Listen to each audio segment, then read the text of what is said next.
Our jobs as researchers is to serve as a bridge between science and our communities. And if we're making that crossing more difficult because we're using different terms, different conceptualizations, and operationalizations, we're not doing our jobs. Welcome to Data Points, where we discuss research for social change. Data Points is a production of Policy Research. My name is Holly Davis, and I'm the Communications Director at Policy Research.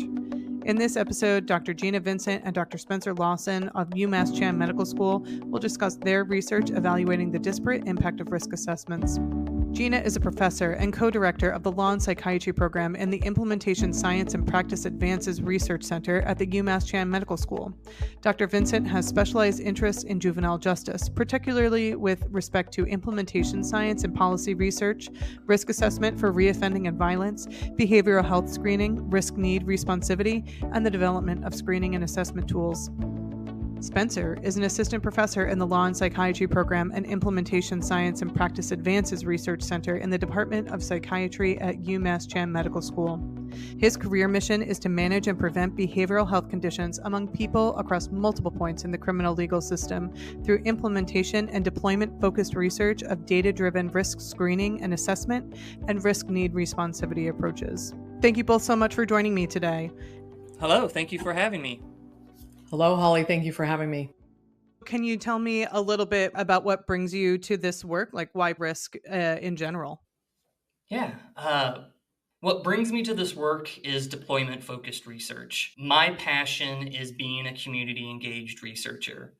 I thoroughly enjoy collaborating with individuals that are involved and impacted by the system, practitioners that work for the system, to really understand processes, to provide implementation support and training, and to partner with them on studies to unpack some of these social issues around behavioral health in their community so that I can provide them with that actionable knowledge. And I had an interest from the time I was a teenager to trying to help make the juvenile justice system a better place and make it more fair. And at the time, I was not knowledgeable enough to articulate the way I can articulate this now, but I really was wondering why the juvenile justice system was not more developmentally appropriate, didn't seem to understand youth, was treating them like adults. And I really felt like this needed to be made fairer, essentially. And I learned about forensic psychology and this law and psychology intersection field and became very interested in social justice. And that's what brought me here. My background is in forensic psychology, and I was trained heavily in risk assessment and have been applying that to work with juvenile justice agencies and now adult agencies as well for many years. And as Spencer said, I also love being able to work with agencies that are really trying to make a difference, impact that through science, take everything that we learn from our research and help them improve practice. And it's a wonderful opportunity. That's wonderful. Thank you both so much for sharing that. Spencer, can you tell us a little bit about the specific study that we're here to talk about today? What was it and what were you hoping to find? So the research question for this systematic review was focused on whether the use of risk screening and assessment tools across that legal continuum resulted in the unfair application of the tool in legal decision making. The systematic review was focused on race and ethnicity. So whether or not the tool use led to a higher proportion of individuals of color receiving harsher penalties or unequal legal outcomes than white individuals. We were just hoping to find more research in this area on disparate impact in risk screening and assessment than what a prior systematic review back in 2019 in Law and Human Behavior, what they found, so that we can more definitively speak to whether risk screening and assessment tools are increasing or decreasing system disparities. That's great. Thank you so much for contextualizing that for me. Gina, let's talk a little bit about defining what a risk assessment is. So my understanding is that a risk assessment is a tool for criminal legal professionals to assess a person's likelihood for either committing a new crime or failing to appear in court for their proceedings. Is that right? That is right when we're talking about pretrial tools. Risk assessment has been around for a long time and probably came to be originally in forensic psychology and forensic psychiatry context to identify someone's violence risk. What's the likelihood this person's going to go out and hurt somebody else? And what do we do about it? A pretrial risk tool is for identifying the likelihood somebody's going to reoffend, recidivate, and identifying the likelihood they will flee and not appear in court. Most risk assessment instruments do not consider that piece about failure to appear. Some are designed specifically for violence risk. Others are designed for recidivism more generally. There are these short risk tools like a pretrial tool. It can be completed by someone without specialized clinical training. It can be completed largely without an interview and just based on somebody's official records. They're designed specifically just to make those estimates of risk.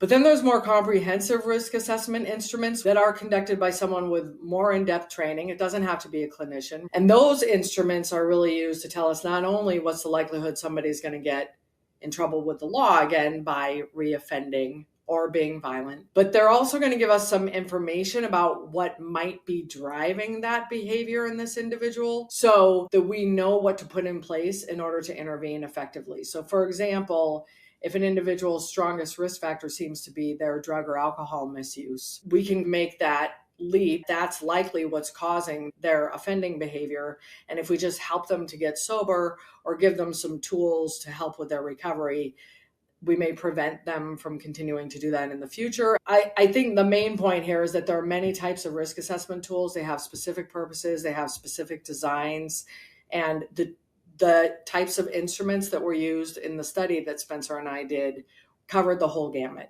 That is such helpful context, and that really broadens my understanding of risk assessments overall. Thank you. So, Gina, let's go a little bit deeper then into this study. So how do race and ethnicity impact risk assessments in the scoring, the application, and the decisions?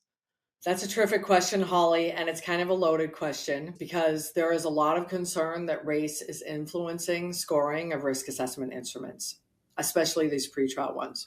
If it's a good, well-validated instrument, race is not going to impact the scoring of it at all. In general, on these risk instruments, they have a number of items. These items go together in some kind of summation or algorithm, and that total score should then be used to determine what's that person's risk level. That final score should not be influenced by an individual's race. However, some of the items in these tools may reflect systemic inequities in our country that can carry forward into inequities in risk screening tools. And the items that we're most concerned about, not shockingly, are any items that are tied to one's official criminal record or their official juvenile record. They could have racial differences in them. Are anything pertaining to the individual's neighborhood, things like community disorganization, are there high crime rates there? Is there a lot of policing there? And is there a lot of drugs or gang activity? So if you've got risk tools that are heavily reliant on one's official records of criminal history, or have anything pertaining to one's neighborhood or geography, you're going to have some racial differences on that tool, most likely. Unless, again, it's been well validated and there's other items to balance it out. A lot of risk instruments have been tested at this point to see if they're leading to racial bias. And in general, the research is showing that most risk tools do not have racial bias. And I just want to chime in. The phrase that always sticks out to me when we're looking at some of these items that folks are calling into question is, are we baking in some of these larger systemic inequities into those items? And for me, that really resonates, and it's easy for me to comprehend that side of the argument when it's just framed like that. So I just wanted to chime in and provide a kind of a different way to phrase the conversation. That's very helpful. Thanks so much. What would balance the risk assessments? What I mean by disparities in this case is just significant mean differences between racial groups. We don't see big differences in those dynamic risk factors, which are things like their attitude towards the legal system or their attitude condoning violence or condoning crime. We don't see big differences when it comes to education, background or work background. We don't see huge differences when it comes to some types of personality characteristics, like do they have difficulties focusing? Are they impulsive? Do they have difficulties with remorse or empathy? We don't see big racial differences on those kinds of dynamic risk factors, and yet those things still predict offending. Where we do see big racial differences on some of those dynamic risk factors tends to be around drugs and alcohol use. The white individuals who get arrested or end up in the system tend to have much higher rates of drug and alcohol use than the people of color. I am a fan of instruments that have some measure of prior legal history, but also should be balanced with some of those other changeable dynamic risk factors that help us determine where to intervene and that have less racial differences at the main level. So, Spencer, when I was reviewing your paper, I came across some terms that I was unfamiliar with and was hoping you could define for me. So, test bias, predictive impact, and disparate impact. Could we start with test bias? What does that mean? Not only is there a laundry list of terms, scholars may be using them interchangeably. They may be having differing definitions associated with these terms, or they're using antiquated indicators. When you start having all of these different terms and these variations across studies, I would say that really just muddies the literature on fairness and bias in risk screening and assessment. It introduces this idea of theoretical indeterminacy. Plus, it also presents practical challenges to practitioners who are wanting to advance reform efforts in this space. So, in this risk context, test bias can also be called predictive bias, or there's differential prediction. In my view, I would lump those all three in the same bucket. And since the systematic review was focused on race and ethnicity, once again, going to use race as an example to explain test bias. The tool is functioning differently across groups. When I think of test bias or predictive bias, it's how does the tool function? And really, scores should statistically relate to the outcome it was designed to detect the same way, regardless of group membership. Race really should not be impacting scoring at all. So there's that term, test bias. The second term that I want to focus on is disparate impact. So the word that I like to think about when talking about disparate impact is application. It's the application of the tool in legal decision making. So this would mean that one group is treated more harshly by the system than another group because they score higher on a risk instrument on average. There's a phenomenal paper in the Journal of Criminal Justice and Behavior led by Sam Zotola that looks into this idea of fairness within risk screening and assessment and intervenes on some of the debates that we're having right now with what is the best way, what's not the best way. So I would highly recommend that paper. So I'm hearing we need some more common definitions that are more widely applied in the field. I welcome a conversation around kind of having a structured vocabulary and taxonomy in this space, because I do think that's a struggle when our jobs as researchers is to serve as a bridge between science and our communities. And if we're making that crossing more difficult because we're using different terms, different conceptualizations and operationalizations, we're not doing our jobs. So, Gina, what does it mean to be fair when using risk assessments? I know fairness is kind of a subjective term. Fairness is tricky, right? A lot of scholars, legal scholars, researchers, people who work in this space have tried to define fairness. The short answer is, with respect to a risk instrument, fairness can be defined as a tool that is functioning in the same way, regardless of people's demographic characteristics. So in other words, a female should be scoring in the same way relative to her risk level for reoffending as a male would. Given a score that is equivalent to a male score, they should be having the same likelihood of reoffending. The same is true of race. So regardless of your racial group, the tool should be operating the same for you that it is for any other group. So higher scores mean higher risk of reoffending. That's one definition of fairness, and we call that test bias. It means it's lacking test bias if it's functioning in the same way, regardless of your demographic characteristics. Or another definition of fairness is that the instrument be interpreted in the same way, regardless of what demographic group you belong to. So the instrument should not systematically be leading to harsher treatment for one group than another, given the same scores. Any instrument should be examined for this type of test bias to make sure that it's operating in the same way. I think one area where we may be most apt to find a lack of fairness in the equitable use of tools, it's been attributed to the people who are using the tools to make the decision. So the frontline staff, detention staff might be filling out tools, pretrial officers, probation officers, but they're making a recommendation to a court.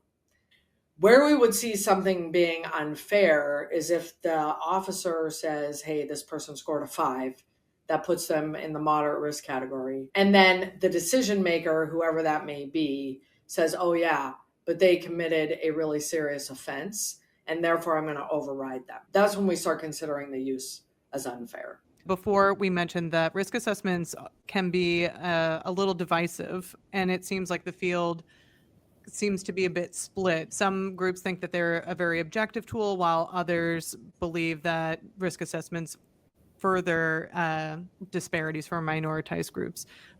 Why is that, and what's your take? I think this goes back to Spencer's comment about the fact that people who are putting out disseminations have done a great job of confusing practitioners when it comes to risk assessment.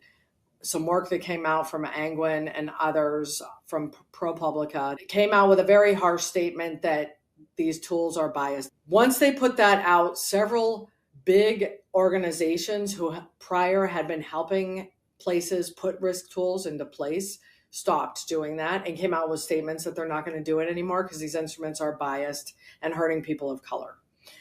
I feel like some of those statements were not well informed because they were basing it simply on this piece. So I feel like that's what has led to a lot of the split when it comes to thinking about risk assessment instruments. But for those who are studying them, I can say that the work that has come out on risk assessment instruments has shown the vast majority do not have test bias. Part of the problem is that Angwin and folks were defining test bias based on false positive rates. The other issue is that there has been some misuse of risk instruments because there's been a lot of overrides due to policy, whether it's statutory policy or local policy, leading to individuals of color getting treated more harshly. But that's not because of the tool, that's because of a lot of policy overrides. It seems like public opinion was set 10 years ago, and there hasn't been that same groundswell to change it or provide any sort of context for how research has changed, how application has also changed. Yeah. Spencer, I'd love to hear your thoughts on this. When you're talking to practitioners and you use the term bias, I think immediately they think of discriminatory practices. And that can be a challenge because if you're talking about test bias or predictive bias, really we're talking about the statistics. And I feel like more often than not, I'll hear a practitioner say, well, the score is the score. As the individual that's completing it, we're not doing it in a way that disadvantages Black individuals compared to white individuals. We have to reorient them where there's discriminatory practices. That's one conversation. But when we're talking about predictive bias, it's something different. And so I think that education piece is constantly there when we're doing this type of work and interfacing with our community. So Spencer, you conducted a systematic review, which means that you pulled and analyzed data from numerous published studies. What did you examine? Yeah, so this was a team effort. We had some inclusion criteria that we applied to the literature. And after we did all of that, we ended up with 21 articles that we examined that really intervened on this topic of disparate impact. And those articles were focused on 13 risk assessment instruments and a variety of different legal outcomes. We really did open up this systematic review across the entire criminal legal continuum. For us, that disparate impact term is defined as mean score differences between subgroups on an instrument that led to the unfair application of the scores or unequal equal outcomes. In terms of what did we examine, about half of those 21 articles would be classified as peer-reviewed articles. The remainder were either government or technical reports, master theses, dissertations. 8 of the 13 risk screening and assessment instruments that were included represented validated tools. What we mean by that term is there was a research team that went in, conducted a study, and examined the psychometric properties of the tool that was being used. And then lastly, a majority of these articles focused on tools that were implemented pre-adjudication. Also, a best practice when conducting a systematic review is assessing the quality and rigor of the methodology being used. So our team also did that as well. We used the quality assessment tool for quantitative studies as our means of assessing that methodological quality. Fantastic. And so let's get to my favorite part, the results. What did you find in your research? So the take-home message is no strong evidence of differential treatment by the legal system based on race or ethnicity as the result of risk instrument use. We had 21 articles. 18 of those articles revealed evidence that risk instrument use, either we found a null effect on disparities or there was some sort of beneficial impact.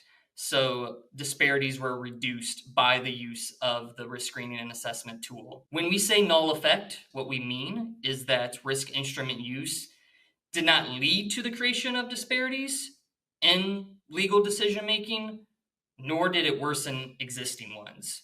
That means then the remainder, those 8 articles, they actually found some sort of advantageous or beneficial impact with their use. So disparities were being reduced.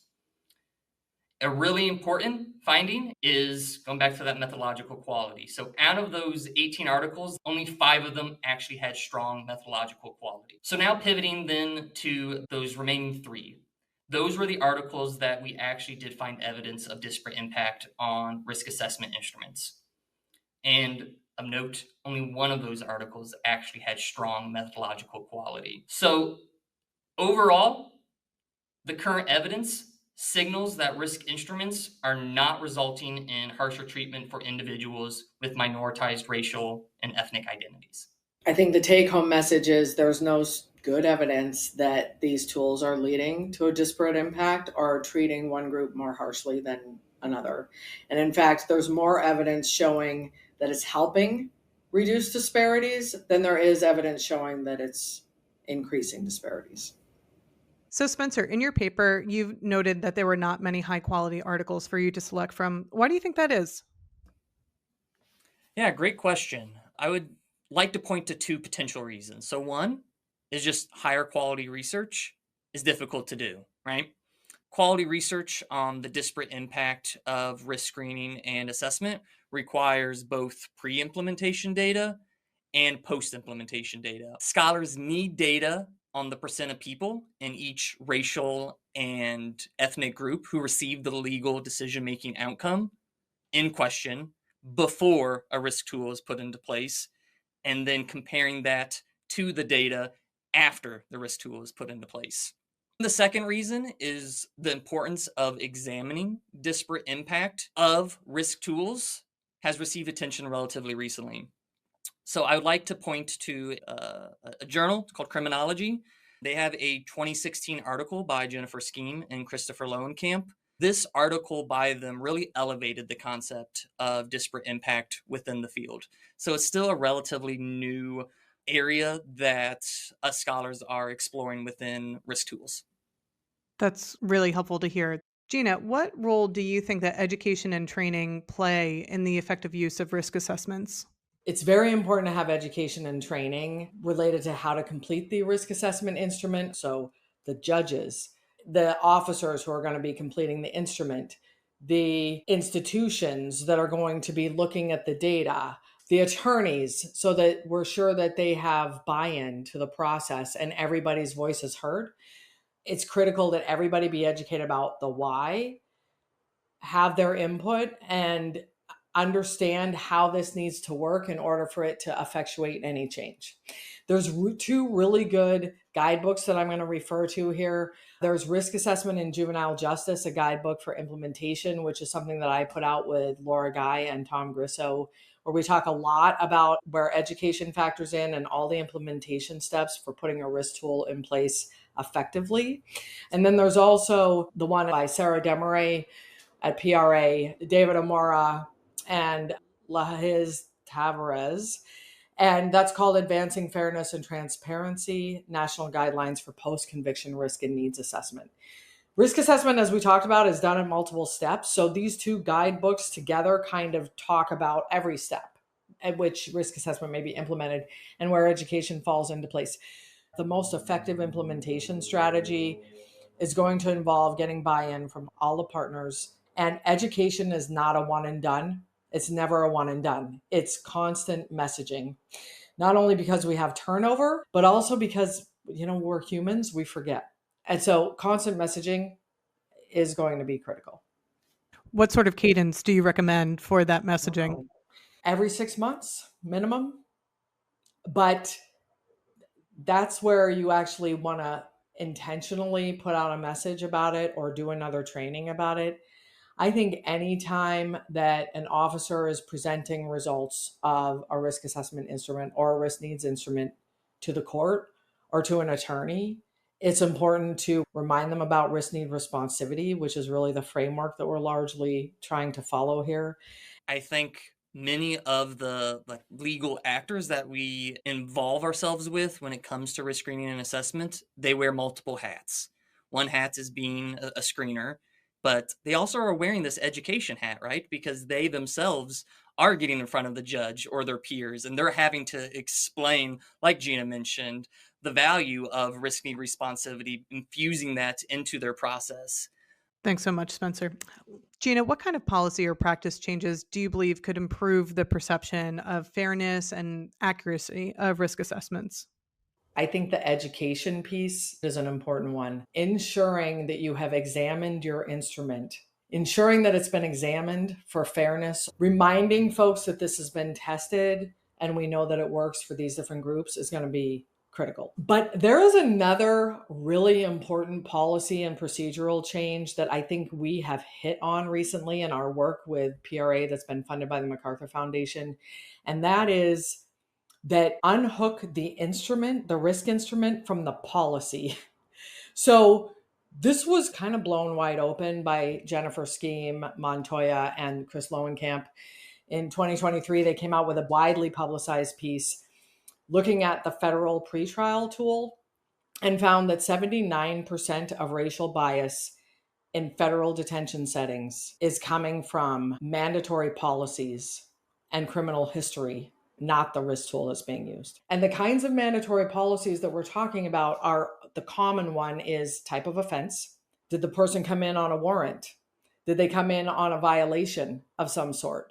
Those are the kinds of policies that are leading to the bigger racial disparities. Alex Beccaro, the former director of the Bureau of Justice Statistics, said this in a webinar recently, that we really need to consider, are we putting people in detention because we're mad at them or because we're scared of them? And if we're putting in people into detention because we're mad at them, this is often where these policies are coming from. These policies do not, at least the ones we have studied, the ones that are tied to criminal history or current offense, are not predicting recidivism. And I think every state should really take a look at what their mandatory hold policies are and unhook that from the tool when they're doing their analyses. The tool may be fair, but the policy may not be. There's so many things to balance. There's a lot to balance there. And I'm glad that you raised that, because I don't want to come across as someone commits murder, but they're low risk, so we should let them go. I don't want to come across that way, because obviously the people of the court have this high hazard that they're worried about. But we need to really look at our policies and think about, is this here because this person is a risk to public safety? They're not going to come back to court. Or is this here because it's long-standing issues about who we're upset with? And I'll just chime in there real quick. I would caution jurisdictions from knee-jerk reactions to an event that happens within their community, and then that leading to the creation of a policy or mandate that hasn't had the same level of input from the community as a whole. Really eye-opening. Thank you. So, Spencer, what is next for the field? We need more strong pre-post quasi-experimental studies on disparate impact of risk screening and assessment, particularly at other points besides the pretrial setting, right? It's the pre-data that we as scholars need to be mindful of when we are starting a project with our community partners to make sure that infrastructure is in place to be able to collect that information. More research on races other than Black and white individuals. I want to caveat that by saying we don't want to stop the research of looking into predictive bias and disparate impact of risk tools among Black and white individuals. However, we need to expand to other racial and ethnic identities. And I just want to make a plug for the team at PRA because they are doing this. They recently got their article accepted within this special issue of Law and Human Behavior that was looking at predictive bias and within a pretrial risk tool among a Native American population. More research with the voices of those that have lived experience within the legal system, infusing those perspectives into the work that us as scholars are doing is invaluable. Scholars need to get on the same page. Only 5 of the 21 articles that were included in our systematic review actually used this term disparate impact. I think that us not using a similar language, a shared taxonomy in this work, only creates theoretical indeterminacy in the literature, and it also confuses practitioners. Because when Gina goes to jurisdiction A and uses disparate impact, but Bob goes to jurisdiction B and uses another term, are we touching upon the same concept or is it something different? And that's just confusing for practitioners that are wanting to engage in meaningful work and reform efforts within this space. Excellent. Thank you so much for sharing your research with me today. I've enjoyed learning more about how risk assessments can contribute to reducing disparities in the criminal legal system. This has been an episode of Data Points, a production of Policy Research. Learn more about us by visiting us at prainc.com. If you have questions or comments about this episode, email us at communications@prainc.com. Data Points is available via Spotify, Apple Podcasts, and SoundCloud. This research and this episode were made possible by the John D. and Catherine T. MacArthur Foundation. The content and opinions expressed are solely the responsibility of the authors. This episode was produced and hosted by Holly Davis, engineered by Nicole Vincent Roller and Eliane Paley, and edited by Eliane Paley. Until next time, keep creating positive social change.